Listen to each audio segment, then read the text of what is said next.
ഏതായാലും കാലവർഷത്തെക്കുറിച്ച് പ്രേക്ഷകർ മാധ്യമഭാഷയിൽ പറഞ്ഞ നല്ല ക്യാപ്ഷനൊക്കെ ഇട്ടു തുടങ്ങിയിട്ടുണ്ട്. രജീഷ് എഴുതുന്നത് കാലവർഷം കലി തുള്ളുമോ എന്നാണ്. ആ ചോദ്യത്തോടെ തന്നെ നമുക്ക് ആരംഭിക്കാം. കാലവർഷം കാര്യമായിട്ടുണ്ടാകുമോ? എങ്ങനെ വേണമെങ്കിൽ നമ്മുടെ ഭാവനയ്ക്കനുസരിച്ച് അല്ലെങ്കിൽ അതിൻ്റെ ഒരു ഗൗരവത്തിനനുസരിച്ച് നമുക്ക് നല്ല തലക്കെട്ടുകളൊക്കെ രൂപപ്പെടുത്താം.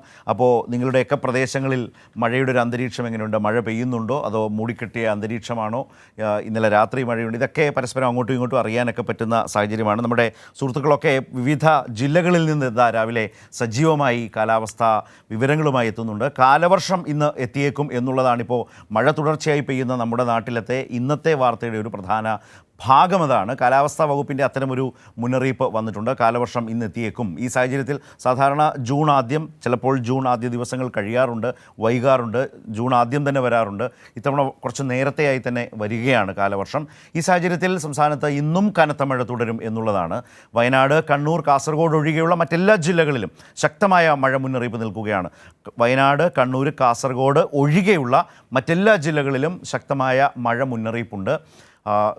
വിവരങ്ങളുമായി ഞങ്ങളുടെ പ്രതിനിധികൾ ചേരുകയാണ്. സുലേഖയുണ്ട്, സുജു ഉണ്ട്, അതുപോലെ ഷാജഹാൻ, ചേതൻ, ജോഷില, ഇവരെല്ലാവരും രാവിലെ സുലേഖ തിരുവനന്തപുരത്ത് നിന്ന് ചേരുന്നുണ്ട്. Sulekha, good morning. രാവിലെ ഞാൻ ഓഫീസിലേക്ക് വരുമ്പം മഴയൊന്നും ഉണ്ടായിരുന്നില്ല. ഇപ്പം സുലേഖ കുടയൊക്കെ പിടിച്ച് നിൽക്കുന്നു. എന്താ തിരുവനന്തപുരത്തെ ഒരു അവസ്ഥ? മഴയുണ്ടോ? മഴ തുടങ്ങിയോ?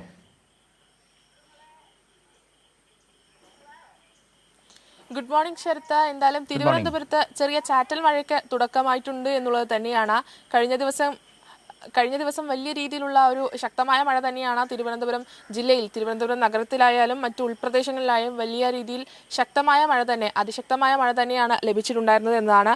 നമ്മളിപ്പോൾ ഉള്ളത് ഈ സ്വാതിനഗർ കോളനിയിലാണ്. തിരുവനന്തപുരത്തിൻ്റെ നഗരപ്രദേശത്തുള്ളൊരു കോളനിയാണ്. ഇവിടെ കഴിഞ്ഞ ദിവസം ഉണ്ടായ മഴയിൽ വെള്ളം കയറിയൊരു സാഹചര്യമുണ്ട്. ഈ ആമയിഴിഞ്ചാൻ തോട് കരകവിഞ്ഞതിനെ തുടർന്നാണ് ഇത്തരത്തിൽ വെള്ളം കയറിയൊരു സാഹചര്യം ഉണ്ടായിട്ടുള്ളത്.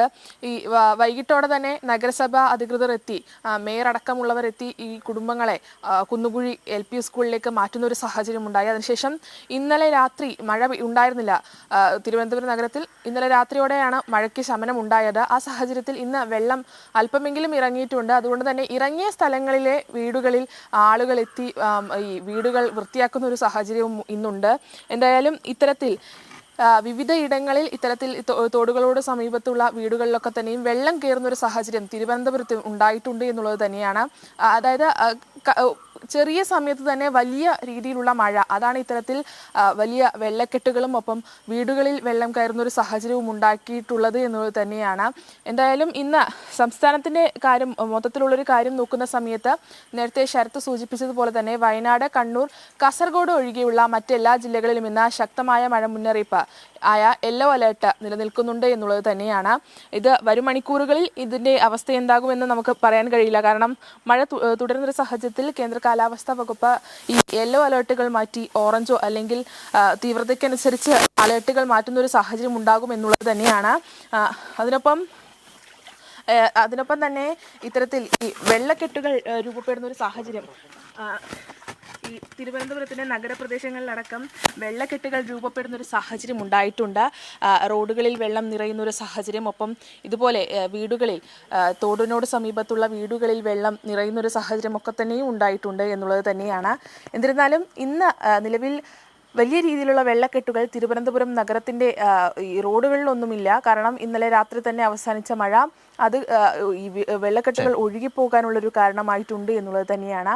ഇതുപോലെ ഈ വിവിധ കോളനികൾ, അതായത് താഴ്ന്ന പ്രദേശങ്ങൾ, ഒപ്പം തോടിനോട് സമീപത്തുള്ള വീടുകളിലൊക്കെ തന്നെയും വെള്ളം കയറിയൊരു സാഹചര്യം ഉണ്ടായിരുന്നു.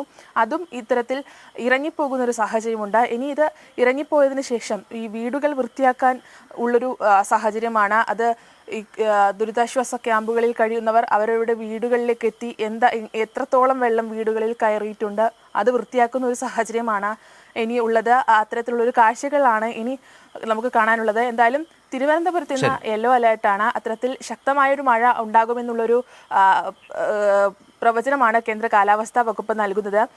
അതിനൊപ്പം തന്നെ ഈ കാലവർഷം അത് ഇന്ന് എത്തുമെന്നാണ് കാലാവസ്ഥാ വകുപ്പ് നൽകുന്ന ഒരു മുന്നറിയിപ്പ്.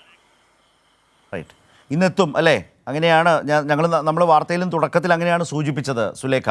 ഇന്നത്തെ അതുപോലെ താലൂക്ക് കൺട്രോൾ റൂമുകൾ തുറന്നു കഴിഞ്ഞു. NDRFിൻ്റെ ദേശീയ ദുരന്ത പ്രതികരണ സേനയുടെ 7 സംഘം കൂടി കേരളത്തിൽ ക്യാമ്പ് ചെയ്യുന്നുണ്ട്, എത്തിയിട്ടുണ്ട്. അതുപോലെ തന്നെ കൂടുതൽ ഏതാണ്ട് 3000-ൽ പരം ക്യാമ്പുകൾക്ക് സ്ഥലം കണ്ടെത്തി കഴിഞ്ഞു. അതുപോലെ പകർച്ചവ്യാധികൾ പടരാതിരിക്കാൻ വേണ്ട പ്രതിരോധ നടപടികൾക്ക് വേണ്ടിയിട്ടുള്ള സംവിധാനം ആരോഗ്യവകുപ്പ് സംസ്ഥാന വ്യാപകമായി രൂപീകരിച്ചിട്ടുണ്ട്. ആ നിലയിലുള്ള മുൻകരുതൽ നടപടികൾ കാലവർഷത്തെ കണ്ടുകൂടി കുറെ കൂടി ശക്തമാക്കി അല്ലേ? തീർച്ചയായും ശരത്ത, കാലവർഷം അത് ഇന്നെത്തുമെന്നാണ് കേന്ദ്ര കാലാവസ്ഥാ വകുപ്പ് നൽകുന്ന മുന്നറിയിപ്പ് എന്ന് പറയുന്നത്. ഈ കാലവർഷം എത്തുന്ന സാഹചര്യത്തിൽ തന്നെ കനത്ത മഴ തുടരുന്നൊരു സാഹചര്യം കൂടി സംസ്ഥാനത്തുണ്ട് എന്നുള്ളതാണ്. ഈ പടിഞ്ഞാറൻ കാറ്റ് ശക്തമായൊരു സാഹചര്യമുണ്ട്. അതിനൊപ്പം തന്നെ തെക്കൻ തമിഴ്നാട് തീരത്ത് ചക്രവാത ചുഴി നിലനിൽക്കുന്നുണ്ട്. ഇത് രണ്ടും സംസ്ഥാനത്ത് മഴ തുടരാനുള്ളൊരു കാരണമായി കേന്ദ്ര കാലാവസ്ഥാ വകുപ്പ് പറയുന്നുണ്ട്. അതിനൊപ്പം തന്നെ കാലവർഷം കൂടി എത്തുന്ന സമയത്ത് ഈ മഴ ശക്തമാകുന്നൊരു സാഹചര്യമാണുള്ളത്. നേരത്തെ ശരത്ത് സൂചിപ്പിച്ചതുപോലെ തന്നെ കാലവർഷം അത് അതിവർഷമാകാനുള്ളൊരു സാധ്യത കേന്ദ്ര കാലാവസ്ഥാ വകുപ്പും ഒപ്പം ദുരന്ത നിവാരണ അതോറിറ്റിയും മുന്നറിയിപ്പ് നൽകിയിരുന്നു. ഈ സാഹചര്യത്തിൽ സംസ്ഥാന സർക്കാരും മറ്റ് വകുപ്പുകളും ഒക്കെ തന്നെയും ആവശ്യമായ മുൻകരുതലുകൾ നേരത്തെ തന്നെ സ്വീകരിച്ചിട്ടുണ്ട് എന്നുള്ളത് തന്നെയാണ്. NDRFിന്റെ സംഘം അത് 7ഓളം വരുന്ന NDRFിന്റെ ശരി, ഇപ്പോൾ സുലേഖയാണ് ഈ വിശദാംശങ്ങൾ ഇപ്പോൾ തിരുവനന്തപുരത്ത് നിന്ന് നമ്മളുമായി പങ്കുവച്ചത്.